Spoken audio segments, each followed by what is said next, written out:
Hola, soy Mónica Conesa y estás mirando Eclectic Arts Media. We'd get our scripts and it would only say our lines in the script. It was very hush hush. Hi, my name is Calder Schilling and I'm playing Sherlock Holmes.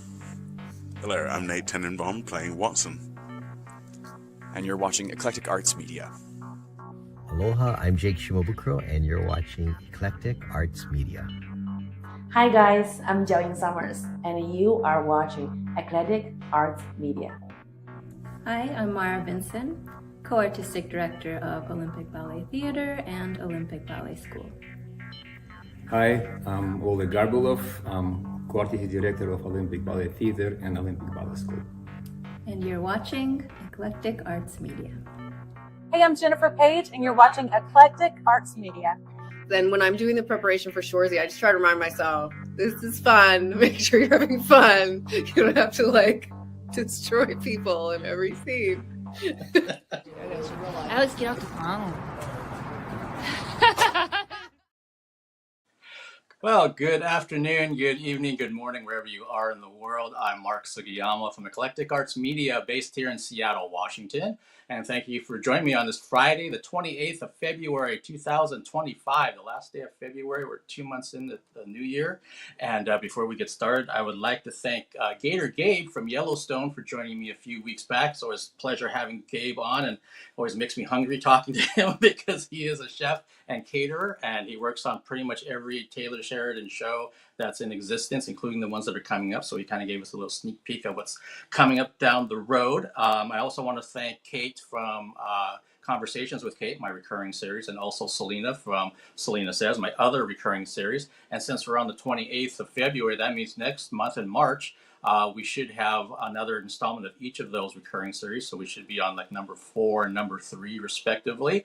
And so that's actually up to me. I have to start getting on the ball and contacting both of them about what our content will be for the next episodes that we do. All of those things are sitting on my YouTube channel. And by the way, if this is your first time joining me on my YouTube channel, please hit the subscribe button. That helps me out greatly. I'm maybe about 40 subscribers away from 3,000, so that would be great to hit that number sooner than later. And if you really want to know everything that's coming up as it gets put onto my upcoming schedule, hit the notification bell and then you'll get an email notification. But at least the subscription part always helps me. It doesn't cost anything. It's funny, I was at a show last Thursday here in Seattle, and an elderly gentleman wanted to follow my work when he found out what I did. And so he pulled up his phone and I just went to YouTube and I subscribed him. And I said, yeah, I just subscribed you to my channel. He's like, what? That was really bold of you to do. And I'm like, it doesn't cost you anything. He's like, oh, okay. Thought I was like signing him up for something, $19.99 a month or something. But again, that helps me out a lot. There's so much content out there on YouTube and every other social media platform. If you'd like to know what I do have coming up, which are besides my recurring series, there's at least 2 that should be pretty much socked away, hopefully by tomorrow or definitely by next week. And I will post all that information first on Instagram, where I'm Eclectic Arts Media, one word. And then some of that information migrates over to other social media platforms. And if you're on the Twitch side of things, you can follow me over there. That's where I first started doing all this stuff almost 5 years ago. In May, it'll be 5 years of being in the virtual world, which is crazy to think about.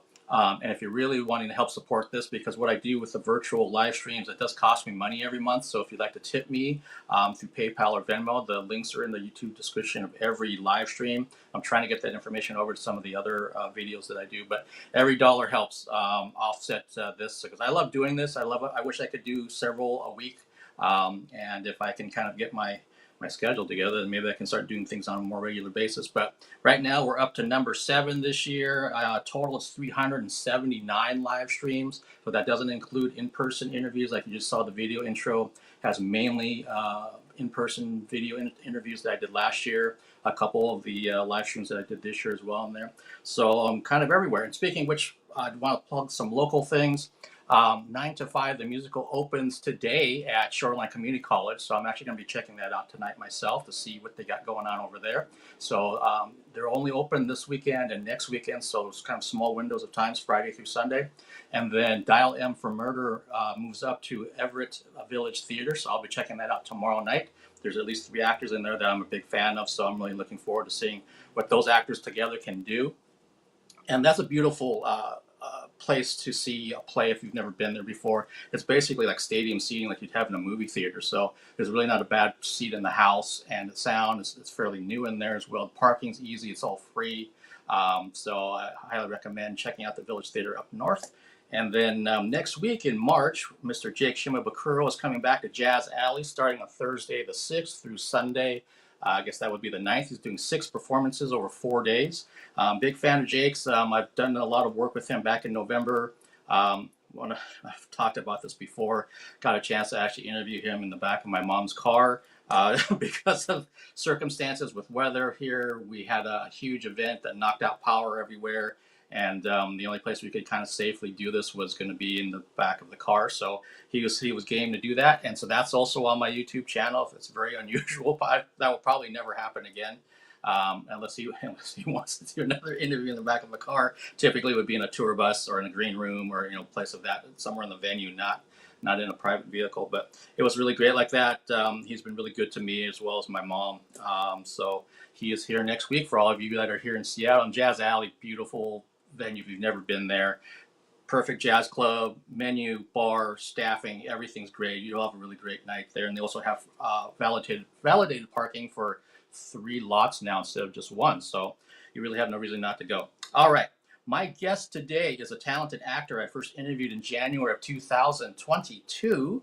Our last interview was in December of 2022, so over 2 years has passed. I'm eager to hear about his latest projects and everything else coming up. Please welcome back to the Eclectic Arts Media virtual studio, Mr. DREZ RYAN. Hey, DREZ. Hey, what's up, man? How you doing, brother? I'm doing really good. How are you? Oh, I'm swell, man. Swell. Well, I'm glad to have you back. And like we were talking pre-show, it's kind of strange how sometimes it feels like it's been over 2 years, and sometimes it doesn't feel like it's been 2 years at all. Yeah. No, the time has been moving at a unique pace over the past few years. Yeah, it almost feels like I remember like the last one that we did. That's when I surprised you with Chris. That was special. That's something I think about probably at least once a month. It was just one of those. I know I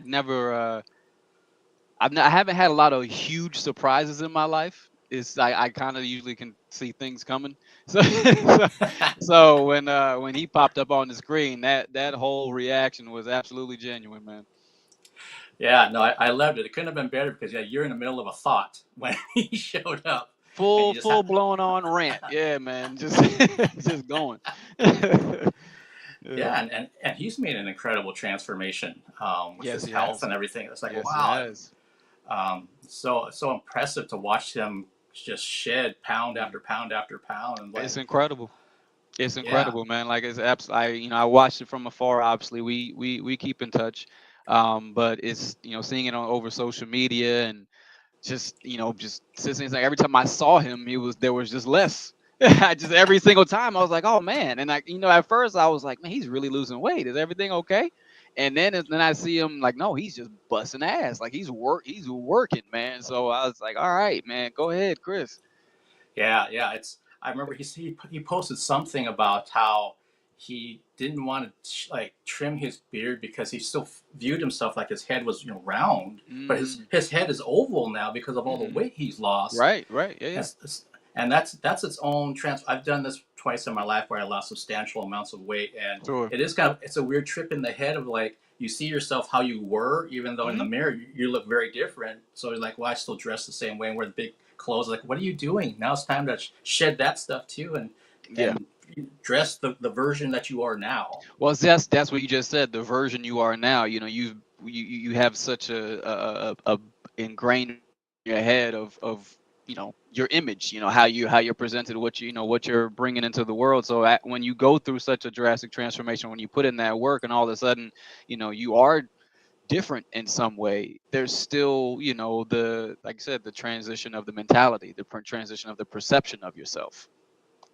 So that takes time. I mean, I'm not comparing anything. When I was in my preteens, early teens, I went through a phase where I was heavy set, and I didn't realize until later in life, but that actually really affected the way I see myself. because I was overweight from the age of, I think, 11, 12 to about 15.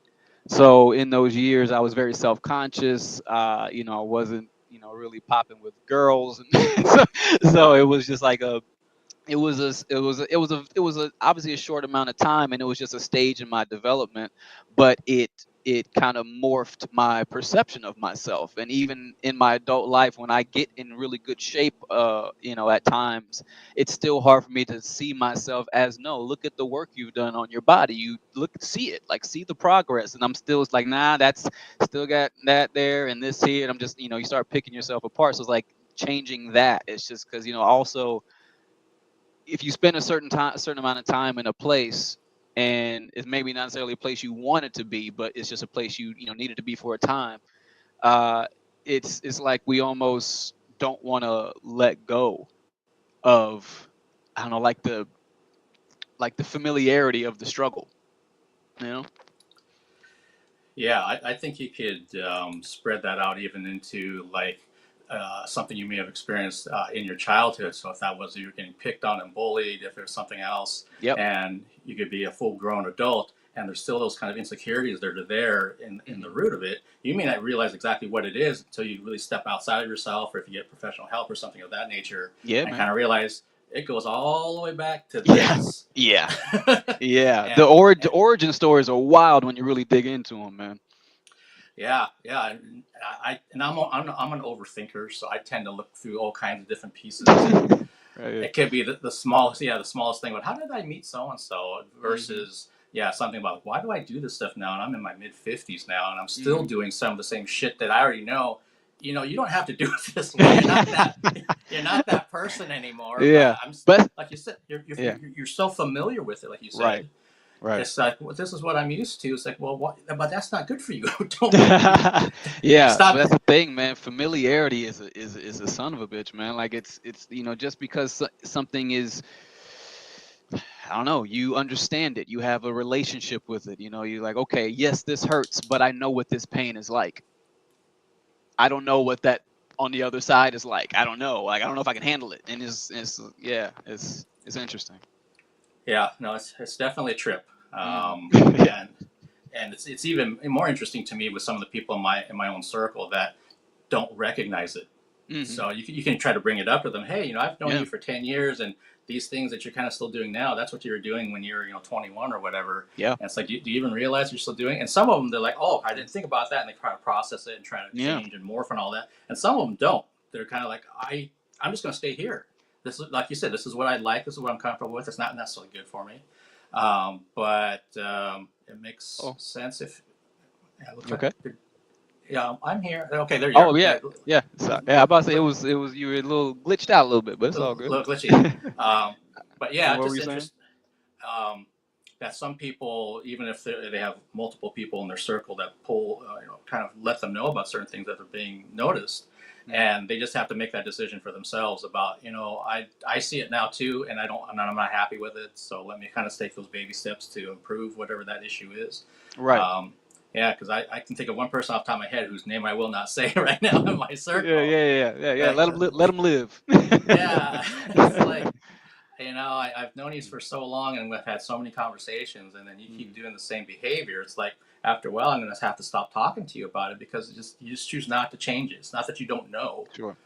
Yeah. Yeah. I mean, and that comes with your own realization of your own shit. It's like when you come to a certain place where you see your patterns, you see your habits, and you realize the places where you keep reoccurring, the places you keep finding yourself that you don't want to be. And so you start really kind of third party perspectiving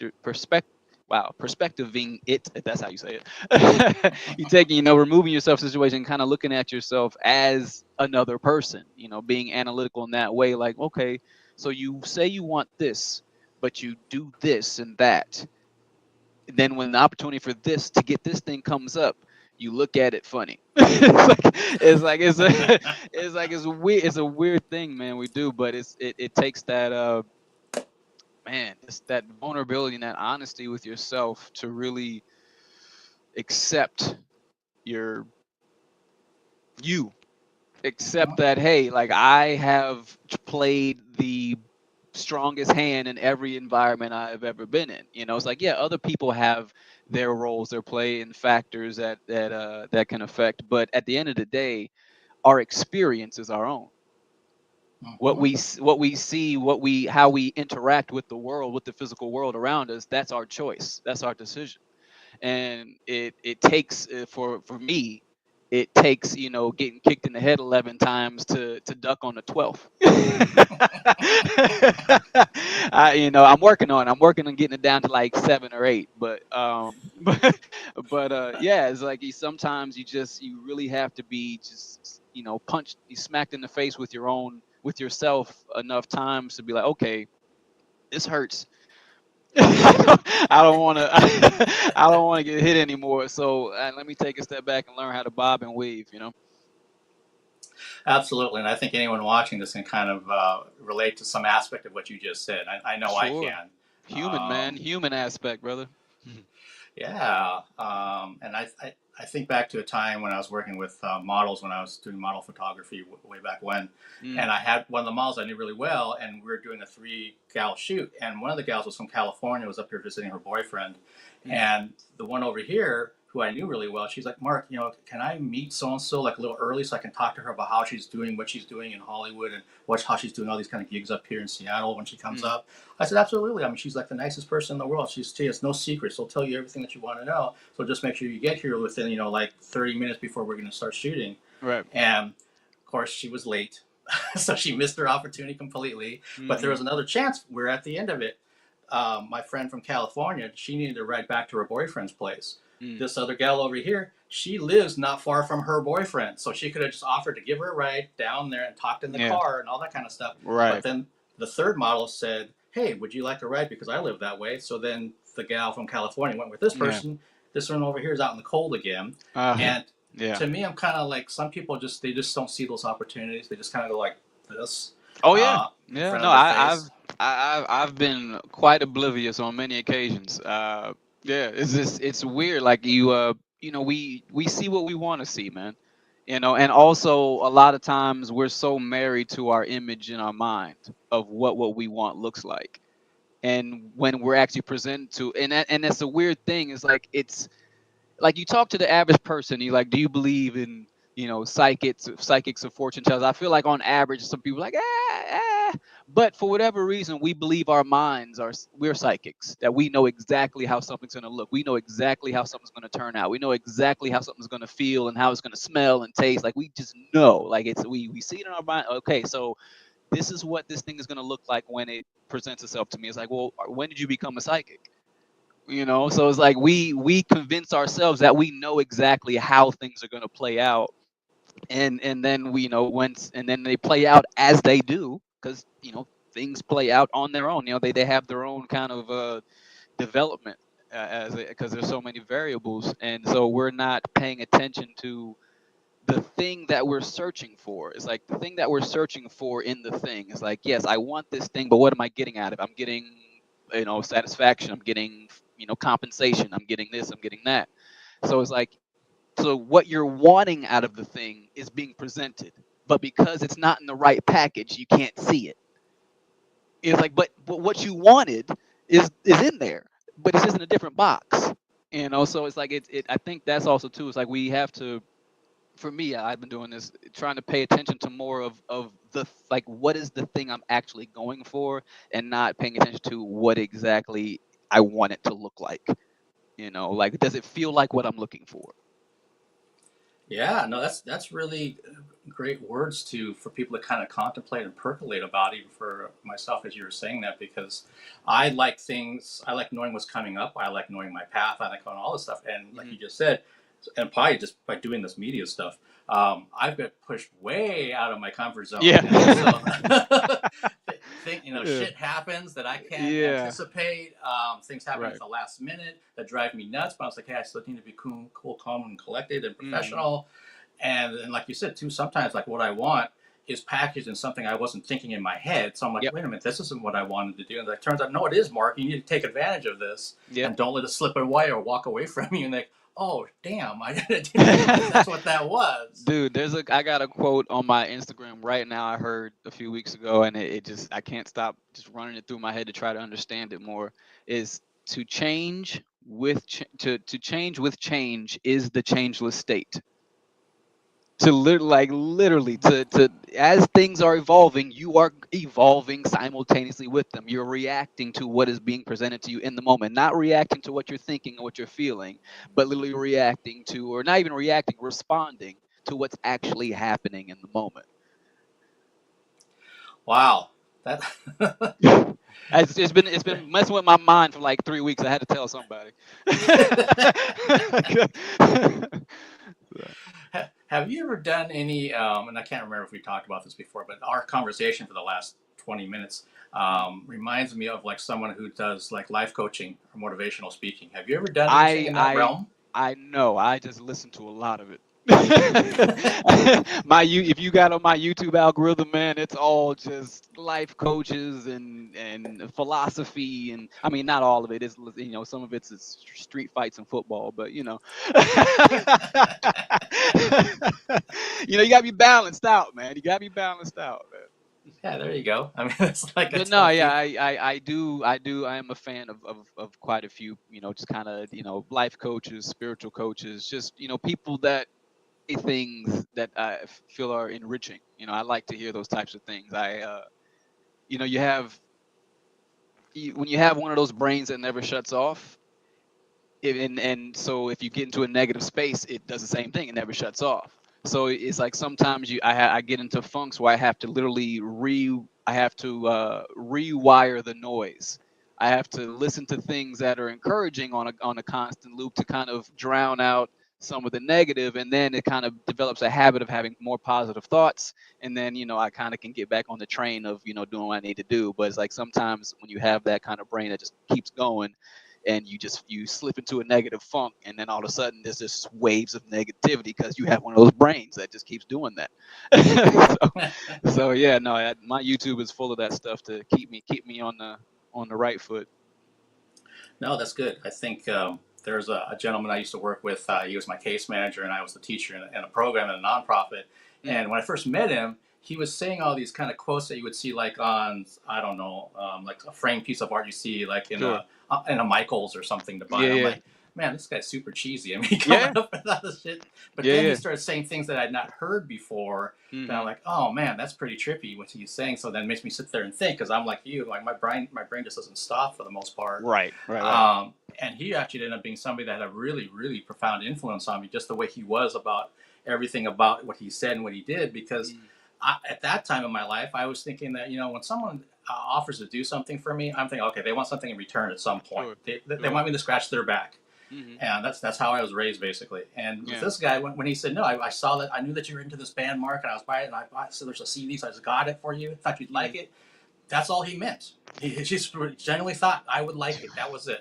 That was it. And I think that is alarming for a lot of people. I don't think you're terribly unique in your response. I think a lot of people, when somebody's just genuinely being nice to you, they don't want anything. They're just like, hey, you like this thing? I like this thing.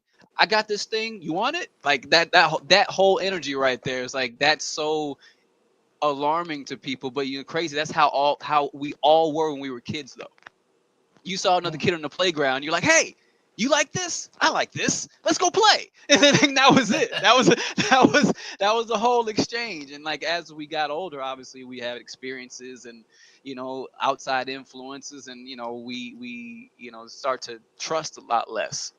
As we get older, and that's fine. That's a part of it. We all go through that shit.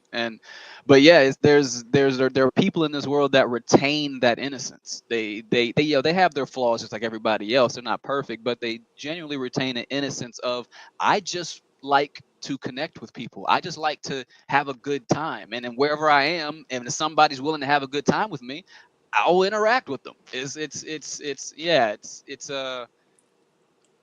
I kind of resonate with it a little bit when you bring that guy up. Like because I found myself a lot of times in life.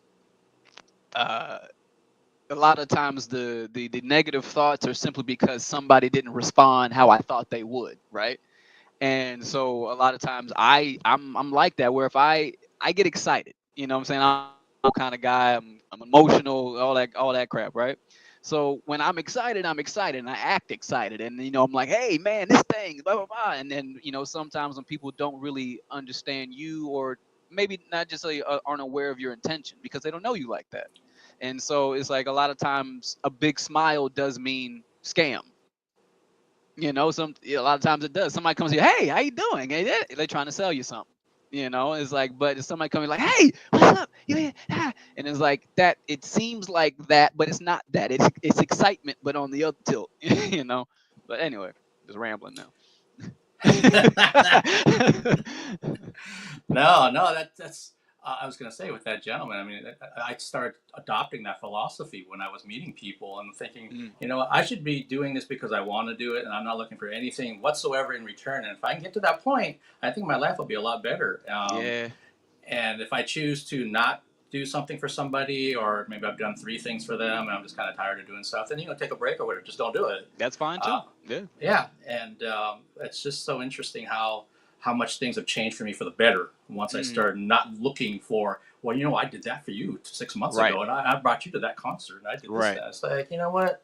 Then you did it for the wrong reason in the first place. Right, and it just puts you in a hole mentally and emotionally. That's all it does. Like you look for that. Okay, so I did this, so that means the next time I ask them for something, I can count on them. It's like that's not always the case, man. It's not necessarily them being a bad friend or being not being able to count on them. It's just you don't know what's going on in their life at that time. They maybe really can't do the thing that you're asking of them, and they're just like, hey, I can't do it right now. And I think that's the being attached to results is always going to be the man. I don't even know what to call it, but that's the thing, is being attached to the results, like not genuinely, like you said, genuinely doing things because you feel inspired and called to do them. You want to do them. You see an opportunity to have a great experience, or to create a great thing, or have a great time, whatever the thing is, at the moment. And yeah, so when you walk into a situation like that, you walk into a situation like, I'm here to be here. That's it. I'm here to be here. Whatever happens in this space, whatever we, create together, or whatever it is, great. I want it to be a genuine time. I want to have this real human interaction. Yeah, I'm thinking about another opportunity that came up last year, and this is a band that they've only been to Seattle three times. So it's not like I know them super well, but their singer I know really well. Bass player I've met. We've done one virtual live stream during the pandemic and all this kind of thing. And we're going to do another interview after their show, and we're walking to the spot, and I hear the bass player behind me telling the drummer, "Mark's a really good guy. You don't have to worry about it." And then if I'm talking to the bass player later, she's been screwed over so many times in her life that her walls are like this. I mean, they're so high. Yeah. And like you were saying earlier, she's not used to someone like genuinely being nice to her for no reason. Yeah. She just thinks, "What do you want now? Why you want something from me?"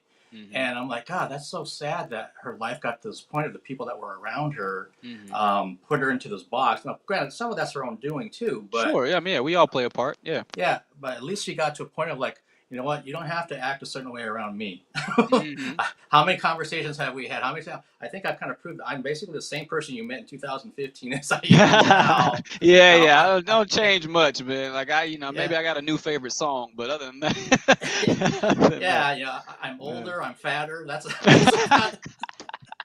about it. Yeah. But think about the beauty of that, like the opportunity you got to have to show this person trust. You got to be an example of trust, something that they were severely lacking, obviously, in their working relationships or whatever. You got to be an example of, hey, there's still people out here you can trust. There's still people out here that genuinely don't want to screw you over. They don't. Like whatever they said they wanted to do with you, that's what they wanted to do. Like whatever and it's obviously it takes a level of discernment. You don't want to be gullible out here and you fall for anything. But at the same time, you just it's to be able, like you say, you just being yourself in that space. You don't know what that did. for anybody involved. You know, you say, hey, I'm here because I want to. Oh, some time to eat for my dog. Sorry about that. But you know, yeah, just you being in that space and being there, you know, simply wanting to do whatever things you were there to do, like could have that could have planted a seed in her that, you know, could just bring her out of this space of, you know, the world is this dark, untrusting place. You know, you never know. Like I said, you know, you never know. Like the simple moments. Like from my perspective, I've really learned that over the past year. Of you really don't know how much you're affecting your environment or the people around you. Like you don't know, but you are. That's the thing. Like you don't know how much you're affecting, or if you're, or you know, whatever, but you are in some way. If you're present in that space, you are making an impact. You're having an effect on something or someone. So if you can be in that space simply to be and simply to, you know, fulfill a genuine and authentic purpose, like that's gonna help someone. Well, I appreciate you saying that, because that definitely made me feel good when I heard her say that behind me. Yeah. And like you said, and me being away, and it sounds like you're kind of similar. As I was going home that night, I started thinking about, yeah, what kind of impact am I having? And I'm not even realizing that I'm doing it. Yeah. Part of that comes from my teaching background. When I used to be a teacher, the same thing. That you don't know what's going to happen with your students down the road. You just kind of hope for the best, that you have some sort of positive influence. You don't know if one little conversation you had one of your students might have saved their life, like literally.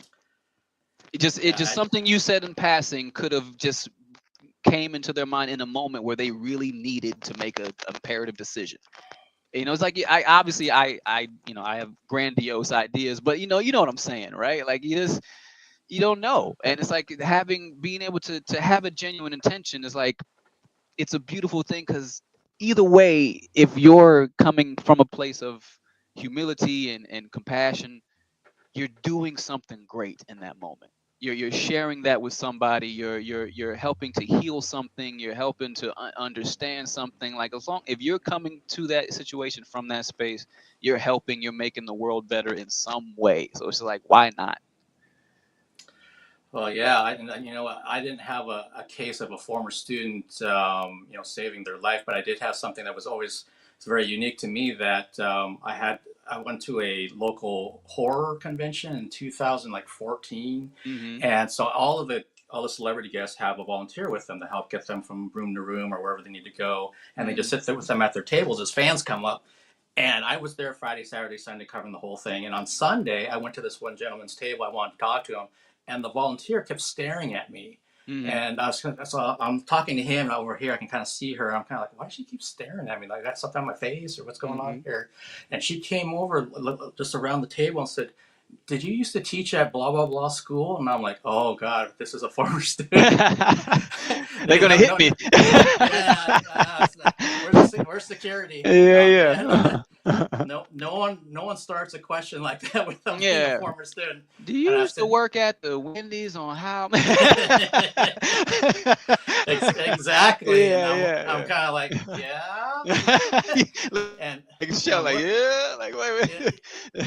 Totally. And I'm looking at her, and I just was not connecting. And then she said her name, which is her legal name, and it still didn't help me. But then she told me her nickname, and that's what she went by when I knew her as a student. I'm like, oh my God, you know, everything kind of flushing back to me and everything. Right.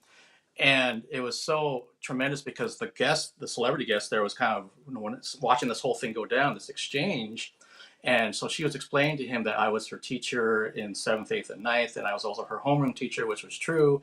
And then she blurted out something that I didn't see coming from a mile away. Said, so my mom and Mark are the reason why I got out of high school, the reason why I graduated. And I was like, and I knew her as a junior high student. I didn't have her in high school, but that was the impact I had. Like we're just talking about that.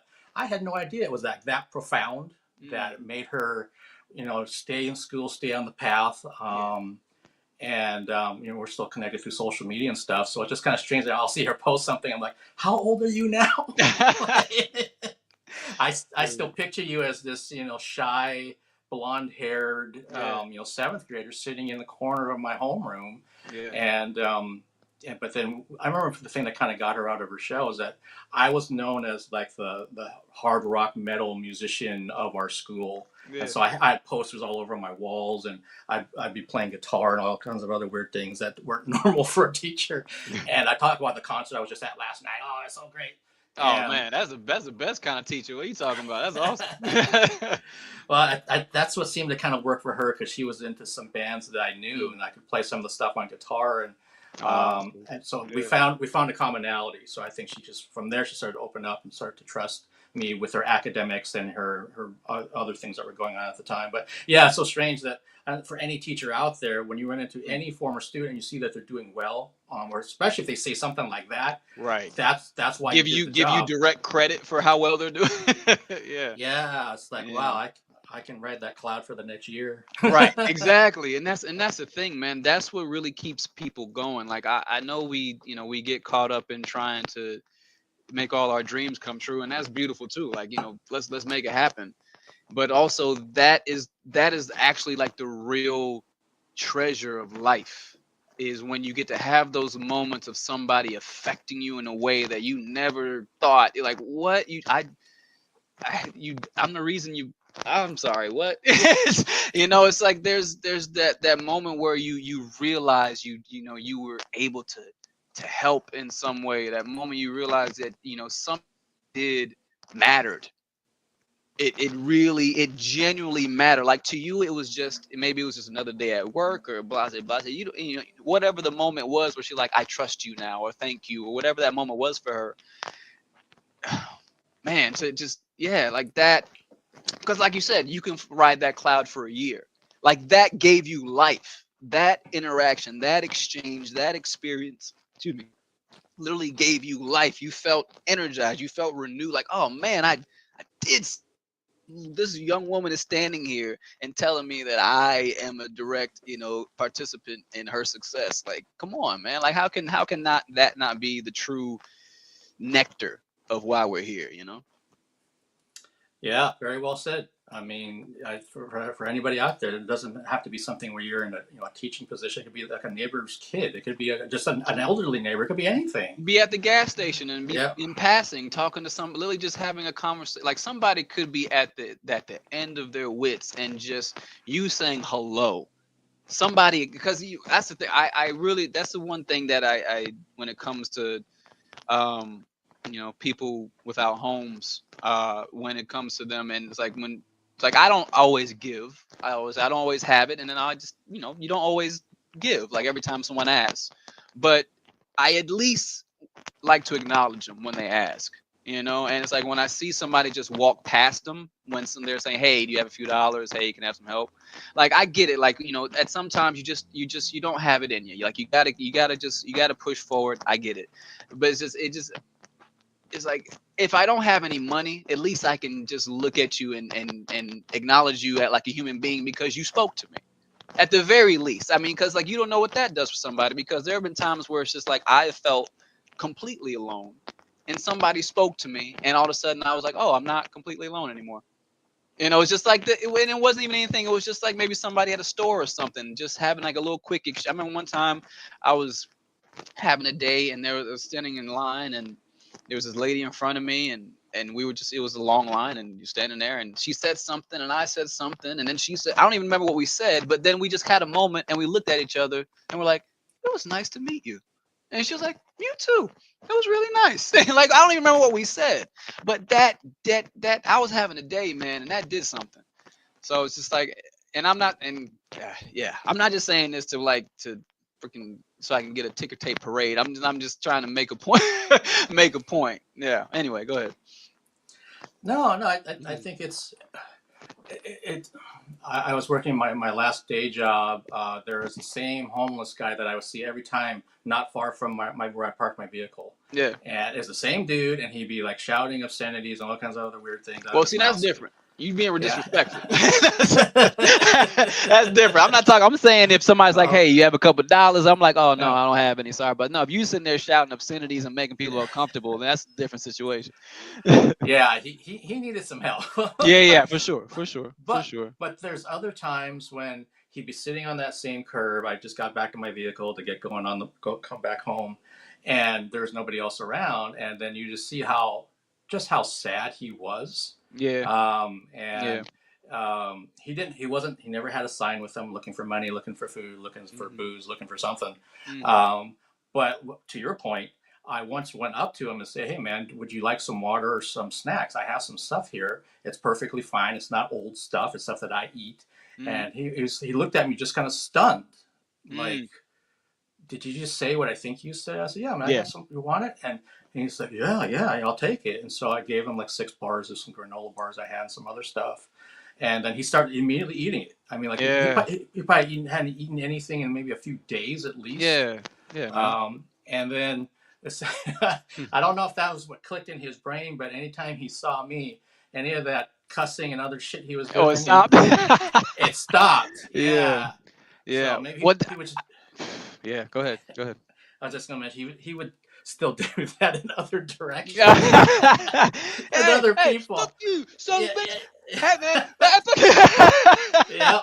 was and then he kind of pivot around, see me, and kind of like, to turn away. Oh man, yeah. But that's the thing. It's like, it's that like continuing to ask why, that concept when somebody's doing something. Okay, why? Well, because of this. Okay, why that? Okay, because it's like if you just keep asking why, you always you come to something you both can understand usually. Both people can connect with. And so it's like you think about a man hungry, homeless, nobody talking to him, no friends, no family. He's asking for help, nobody's helping him. At a certain point, what do you think you would do? I'm gonna start shouting like, does anybody hear me? Hello? like this. Can somebody give me some food, $1? Like, I mean, I definitely don't want to say I understand what he's going through and what's happening. I definitely don't want to say that.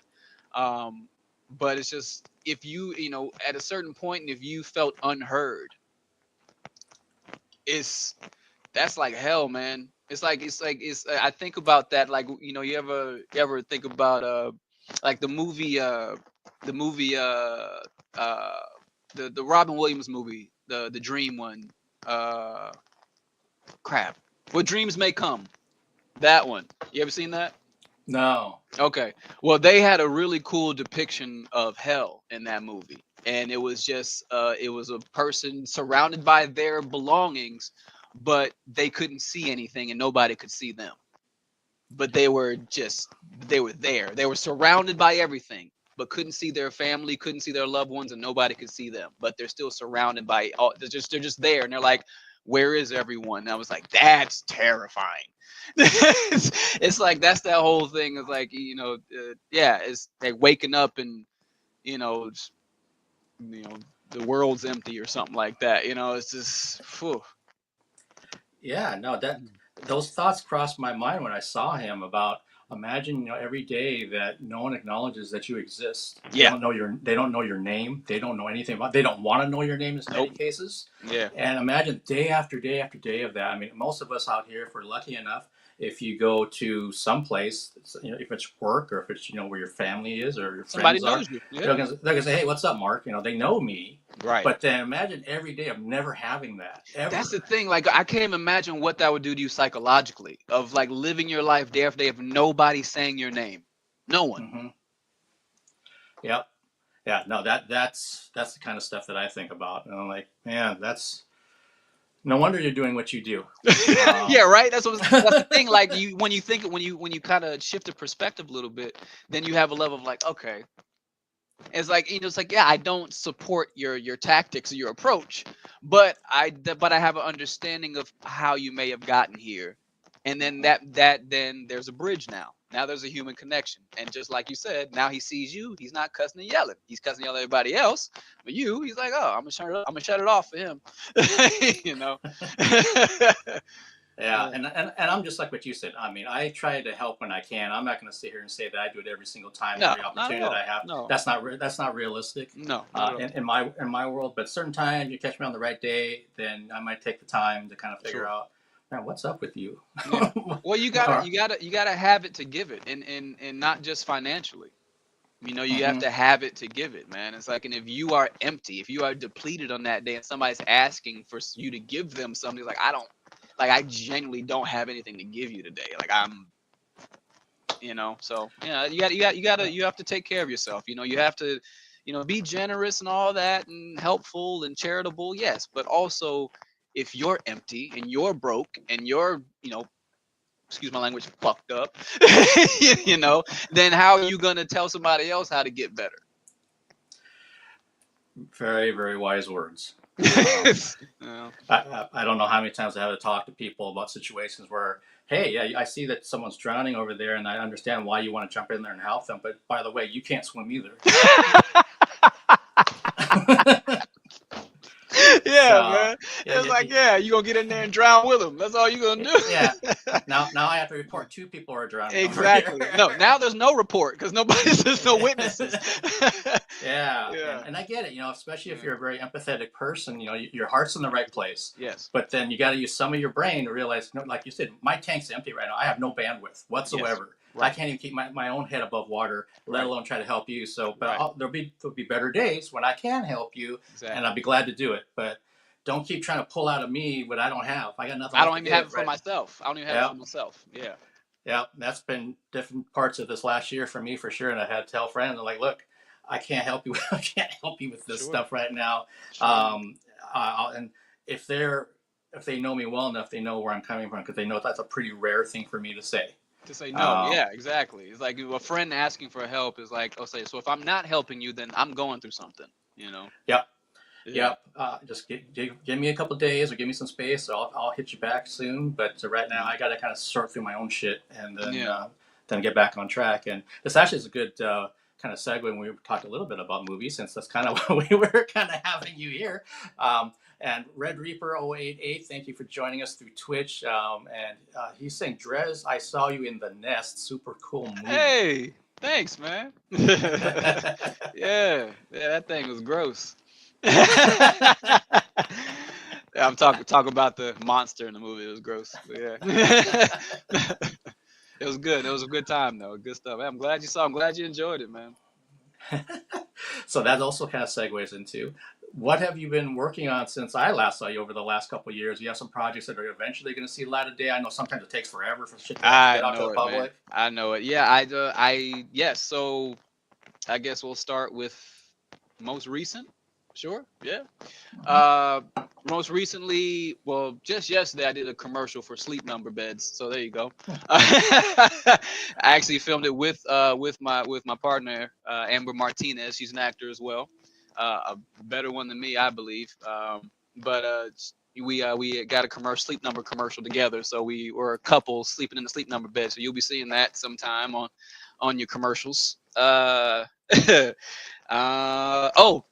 got an episode of Will Trent coming out in a little while. Play Officer Randolph in Will Trent on, let me not get the network wrong. Believe that NBN. I'm sorry. Hold on, let me look at it again. ABC. I didn't want to get the B. I knew it was BC. I didn't want to get the first letter wrong. ABC. So yeah, Will Trent ABC. I got episode 11. So that'll be, I think they're on like 6 or 8 right now, or 6 or 7 or something like that. So that'll be in a few weeks. And then over the summer, I got to be in a movie called The Gardener, starring Radha Mitchell. If you guys know who that is, she's in a show on Disney Channel called The Last Days of the Space Age, I believe it is. Let me double check that. Radha Mitchell, yeah, Last Days of the Space Age. She's on a Disney Plus show, and if you remember, my role that I love her for, Pitch Black. You remember the movie Pitch Black? The young woman, blonde hair, blue eyes. You know that woman, Radha Mitchell. She's awesome. Yeah. So I got to work with her. My scenes were with her, so that was cool. But yeah, I got to get out of my comfort zone. I did something in for a role I had never done before. I won't say what it is, but it's just it's something I got to get out of my comfort zone for, and I was proud of myself for doing it. You know. Very cool. Very cool. And do you get a discount on Sleep Number? Oh man, well they gave me some nice pajamas and a pair of shoes, but I didn't get to take a bed home with me. You know, nah. So, I mean, maybe if the commercial develops enough revenue, maybe they'll send a mattress my way. We'll see. Well, and I think for people in general, they'd be kind of interested to know. So, going from a commercial with your partners also in that commercial, and then, like you said, last summer you're working on a film. Is this all going through like an agent that you have, or are you completely independent, or how are you getting these gigs? No, I have representation. I'm represented. I actually just this year, for the first time, got a manager. So I'm moving up in the world. I got an agent and a manager. So I'm feeling fancy. So yeah, I'm represented by Bold Talent, a woman named Carla Huff, incredible agent. She's out of Atlanta and Charlotte. And then KD Talent Management, Kathleen. Well, Kathleen's last name, but KD Talent Management out of LA. That's my manager. So that's the those are the people that are helping me pay my bills.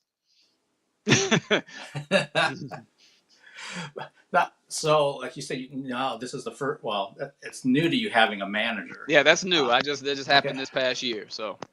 Okay, so what prompted that? Was it something you were looking for, or did she kind of find you, or how did that work? So basically, my agent, she has relationships with a few different managers and stuff like that. So I just got to a certain point in my career where we needed to expand the net. It's just like, we're at a point where, okay, you're doing really good in this medium. Let's try to kind of expand and get go up maybe for bigger projects, or just bigger more roles that maybe require a little bit more of you and stuff like that. So that's man, what was the question? I forgot. I was in there answering it, and I was like, wait, what was the original point I was making? What was the question again? So was a manager, was that something you were looking for, yes. Or did they find you? Yeah, so my agent has relationships with a few managers. She set me up with one she thought would be a good working relationship, and so we had a meeting, talked about goals and what I see for myself, and how they approach our company or agency. So it was basically like, you're at a point where we need to start fishing for bigger fish. Having representation in Los Angeles is, that would help. That's going to help that. So having a Southeastern representation, having West Coast representation, that's just going to, help me get into rooms I haven't been in yet. Very nice. Yeah. And it sounds exactly like for a band when they finally get management, that all these opportunities start popping up for them that they just didn't have access to. Yeah, exactly. So that's the thing too, is like, there's no clear necessarily tiers of being an actor. There's no like, oh, you're, there are, but there aren't. So, like having an agent, that's usually when you that's the first thing. That's the first step. It's like after obviously, you've studied, you've taken classes, you're ready to take on a professional approach. And, so now you want to start going out for actual television movie projects. Agent's first step. That's usually the first step. How I got mine was through acting coach that I had back in Asheville, the Actor Center of Asheville. Give him a nice plug. Great coach, Kevin Patrick Murphy. He had relationships with agents, obviously, because it works with a lot of actors and stuff like that. So throughout studying with him, we got to a certain point in the coaching and the study where it's like, okay, you seem like you're ready to start really trying out for stuff. And it wasn't like he was the gatekeeper, but it was he was my first acting coach. So I did have a lot of trust in him, and I green as a blade of grass. It was just like I didn't know if I was ready or not. I had no clue. So when he said I was ready, I'm like, great, I'm ready. Anyway, so yeah. See, and what you just described. So he was your first acting coach because he works with actors. He has relationships with some of the agents, that could potentially help you. And then your agent had relationships with a manager who's over in LA. And it's a really great example of the whole thing of like, you never know who you know and who they know and what you're doing. And that's why you put your best foot forward in all these situations. Right. And because they can connect you to things that you had no idea that they did, or maybe you had some small idea, but still for it to actually happen is another thing. Also, just to for anybody out there that may need to hear it, when I signed up with that class with that acting coach, I couldn't even afford the classes. I had just enough to pay for 1 month.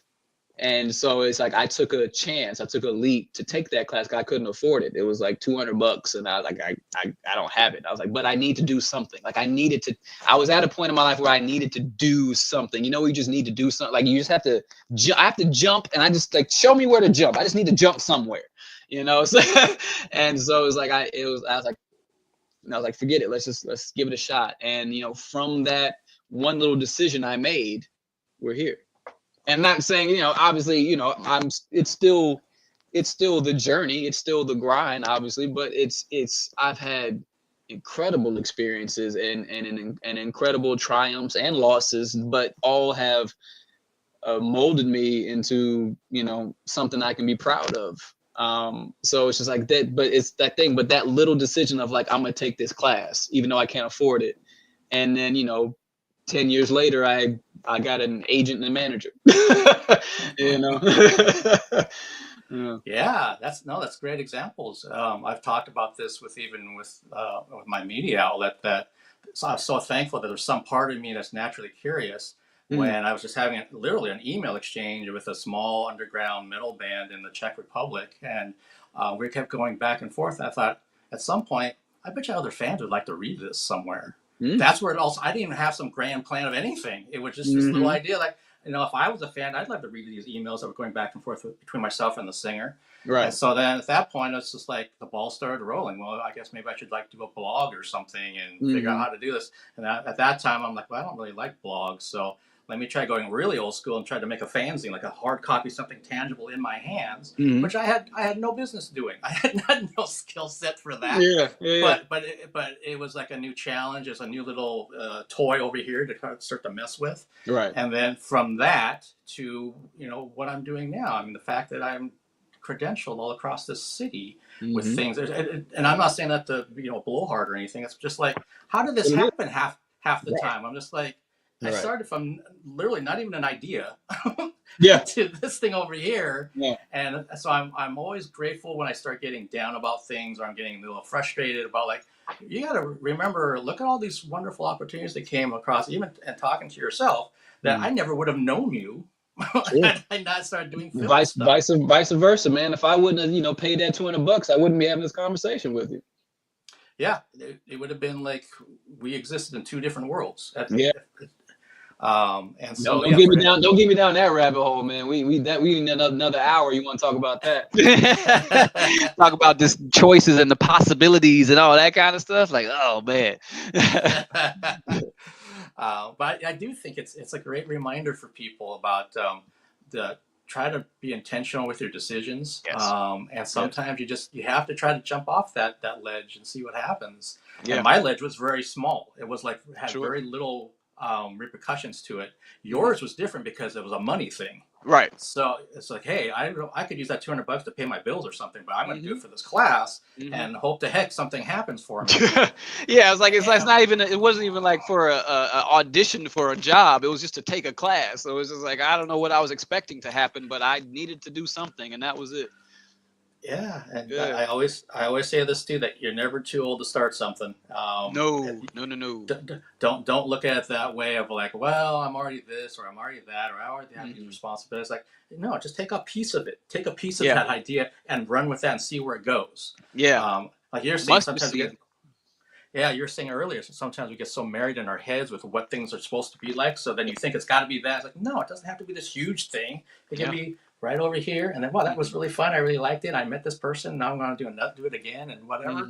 And maybe that's all you do, and that's all you need to do. But at least you did something with it instead of like, wow, I wish I had done that, or I wish I had.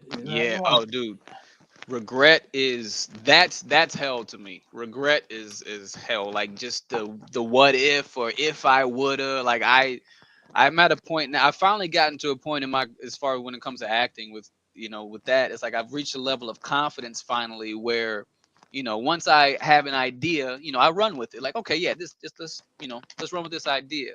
And crap, I forgot the point I was making again. God dang it, don't matter. Go ahead. It's all right, man. Yeah, but go ahead.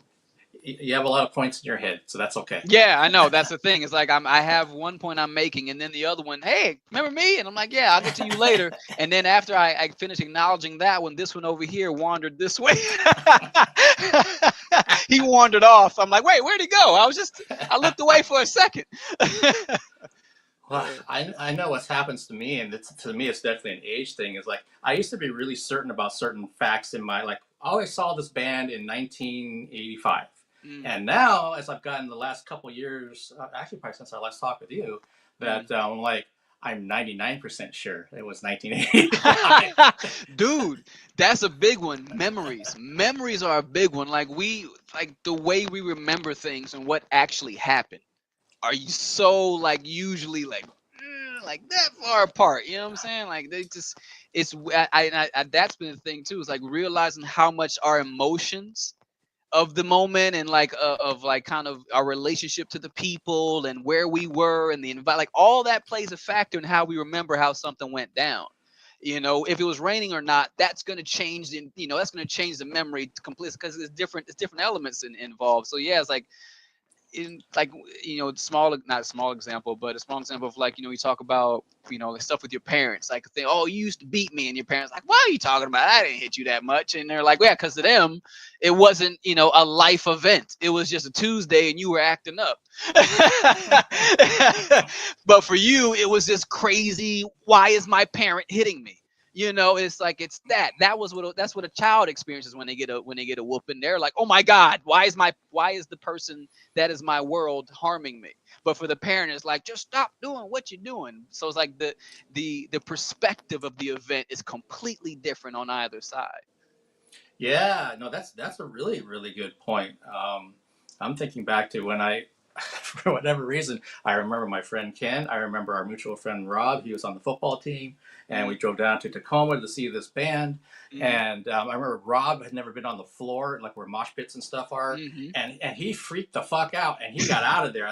And this is the football player. I'm a little dude. I'm 5'5". Yeah. And so Ken and I were like, "Where's he going?" And then the lights went down, and we enjoyed the show. Yeah. But for the life of me, I kept thinking. I remember eating at Burger King, and he got 2 Whoppers, which I'd never seen one person eat 2 Whoppers before, and all these details. But then I'm like, and that album came out in 1986, and then it was until like recently, maybe 6 months ago, I was looking through ticket stubs that I had. I still had that ticket stub, and it says 1987. Your last 30 plus years, you've been saying 1985, 1985, 1985. Yeah, 2 years off. to everybody, including my friend Ken, because we've seen that band several times. All the time. Well, I saw them in 1982. I saw them in 1981. I'm like, oh shit! What did I actually see them in those years? Yeah, there's an element of doubt. Yeah, it's trippy, but that's the thing. Like, I think that wow, stuttering. I think that can help bring a little semblance of peace when. It's been helping me a lot, is just going to any situation, any thought, any memory, any experience, and just holding that 1%. I might be absolutely fucking wrong. It's just like hold that one, and I don't care how sure you are of how something is gonna happen or how it happened. Keep a little percentage that you might be wrong. Just I'm telling you, because if for whatever reason if you are wrong, it just helps the transition a lot better. Like it helps, like, because I think when you convince yourself you're 100% right, being wrong is jarring. Being wrong is, you know what I'm saying? Like it's like it's a shock to your nervous system, because you've convinced yourself, you've created a belief, I am 100% correct. Dang it. But I am 100% correct. So you believe that. Whatever you make yourself that's it. You believe it. And so once you're wrong, the reaction is not usually you're trying to be a dick because you don't want to be wrong. You're literally shocked that you're wrong, and now you're frazzled, and people are coming at you like, oh, what do you guys say now? You're wrong. You're like, well, fuck you. So it's like, so just keep that little 1%, and then it's like, I think also keeping that 1% helps you keep your mind open to the possibilities. You know what I'm saying? If you keep that 1% of I might be wrong, then somebody having a genuine perspective that could enlighten you in some way, you'll be receptive to it. Opposed to if you convince yourself you're 100% right, no matter what anybody says, you're not even gonna freaking hear it. You know what I'm saying? So it's just like, just keep that little percent that I might be fucking wrong. You're absolutely right, because over these past couple of years, because I have had that seed of doubt now with my memory, I will find myself kind of being a little bit more open-minded when I say something, because I know it may not actually be a fact. Sure, right. I think it's close I to being think it's a fact. Yeah, exactly. But Yeah. it may not be, and it's really humbling when you have to approach people like that, when you're thinking. Right. I know I had that thing, 5 days ago, or I went to that store or something, and then you're like, well, maybe I didn't go there. Maybe I got it mixed up with this other store that's right next to it. It's possible. It's like Yeah. it's like why in that moment were you all of a sudden perfect?